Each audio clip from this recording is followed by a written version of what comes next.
Welcome to video 2 of the lead guitar quick start series. In this lesson, we're going to go over some basic technique for your picking hand. We're going to start out with some kind of universal picking tips.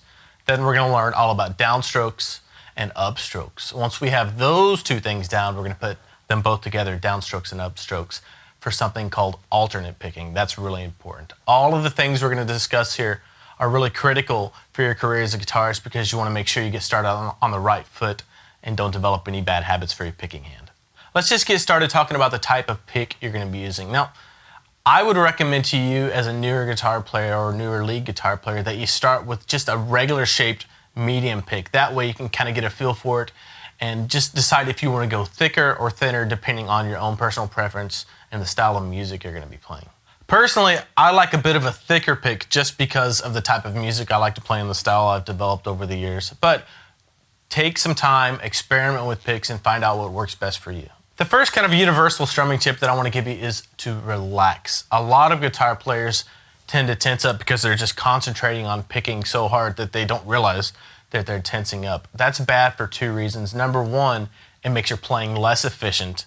And number two, it can kind of lead to injuries over time if you're not careful. So if you feel any excess tension in your picking hand, just stop, shake your hand out, and start over, and make sure you're as relaxed as possible when you're picking. The next tip I want to give you is tied directly to the first one, and that's don't just lock your wrist and pick from your elbow like this.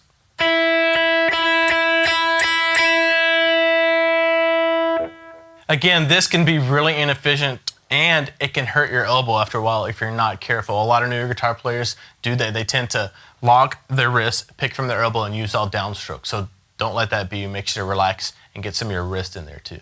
The next tip I have for you is to use small, efficient motions with your picking. And by that, I mean only pick the string enough, as much as you need to make the string sound. So instead of making big sweeping motions like locking your wrist like this, watch this. Just really small, efficient motions. Most of that motion is coming from my wrist and my elbow's helping out a little bit. If you use big sweeping motions like this, your picking is going to be really inefficient, and when you go start learning scales and faster passages and things like that, it's going to be a lot harder to get your picking down on that kind of stuff. So if I use small, efficient motions, as soon as I make a downstroke, my pick is going to be right there ready to come back and make another downstroke, right?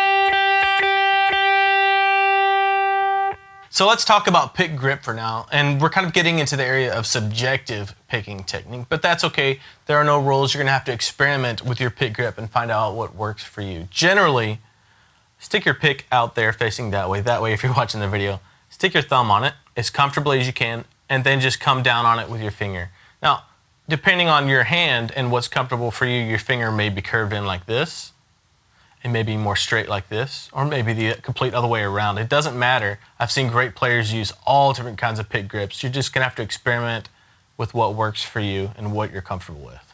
Picking angle, the angle you pick the strings at, is another really subjective part of technique that you're gonna have to experiment with yourself. And the grip that you choose to use on your pick is going to affect the angle that you pick the strings with. Most people pick with a kind of a downward angle like this. Some guys use more of a flat angle right here, parallel with the strings. And some people angle the pick upward. What you're gonna have to do is kind of play around with it and experiment, see what feels comfortable for you and see what works with your style of playing. So let's get into some actual downstrokes. Get your pick in your preferred picking grip and angle, and just come rest it on the high E string, the side of the high E string closest to you, and just push down through the string just enough to make the string sound. Really relaxed with your wrist.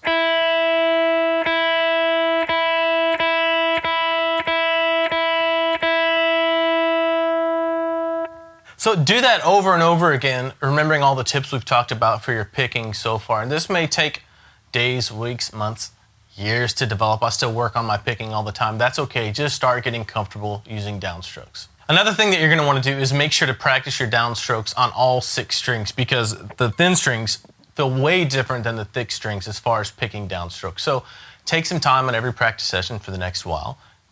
Start with the high E string. do that for a while, move on to the B string, and so on, for 30 seconds or a couple minutes on each string. Small, efficient motions.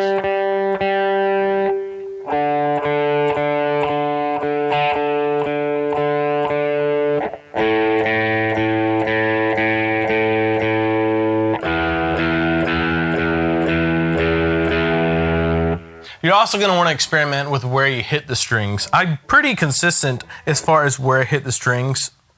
I keep my hand back here pretty close to the bridge, and that's where I pick the strings, usually right above this middle pickup on my guitar. A mistake that I see a lot of newer guitar players make is they only use downstrokes when they're practicing. Don't let that be you. You're going to want to use upstrokes in your playing too.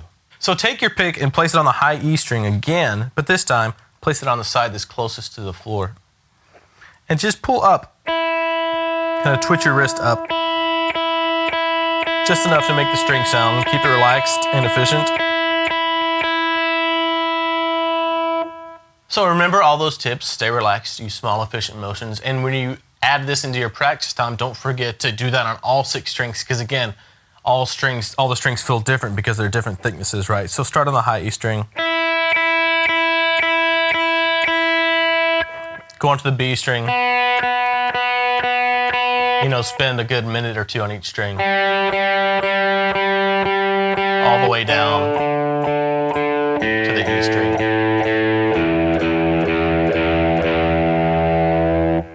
Upstrokes can be a little bit harder for newer guitar players. I think part of that is because they tend to start with downstrokes and get most comfortable with those first and kind of ignore the upstrokes. But work on them. They may be a little bit slower to come, but if you practice them, you can get your upstrokes sounding just as good as your downstrokes. Once you get your down and upstrokes together and they're getting comfortable at doing both of them, you can put them together for a technique called alternate picking. And all alternate picking is when you go down, up, down, up, down, up, without ever repeating a down or an up, 2 of those in a row. So basically coming to your high E string, down, up, down, up, down, up. And this is where efficiency of motion, really small motions, really gets important, because if you have a big sweeping motion with your downstroke, it's going to take you a lot longer to get back to do that upstroke. So small motions really are important here. Again, you're going to want to practice this on all 6 strings, especially for alternate picking. It feels way different on the 6th string than it does on the high E string. Practicing with a metronome or some kind of constant steady beat is a really important part of developing your picking and your overall sense of time. So if you don't have a metronome, that's fine. There are a lot of websites out there with free metronome apps and stuff like that on them. I use my phone all the time for my metronome when I need one. One thing that you're going to want to kind of watch is to not be overzealous when setting the metronome tempo. Don't want to set it too high. The goal here is not to get real big speed at first. The goal here is to make your picking very clean and even. Set the metronome to a speed that you can keep up with. That way you can really work on your picking technique. So let's try 70 beats per minute. What we're going to do is work on our downstrokes, then our upstrokes, and then we're going to put them together to work on our alternate picking.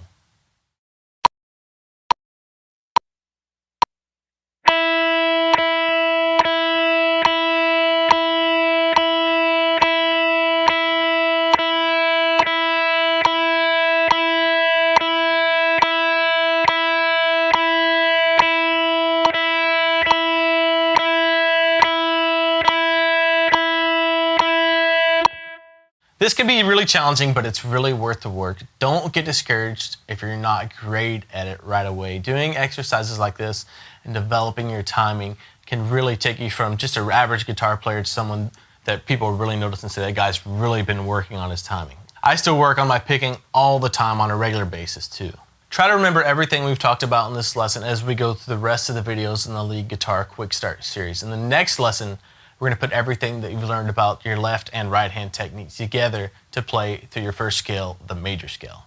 If you have any questions regarding picking hand technique, leave them below in the commenting system and I'll get back to you there. You can also just email me, Nate@guitarsystem.com. I'll see you in the next lesson.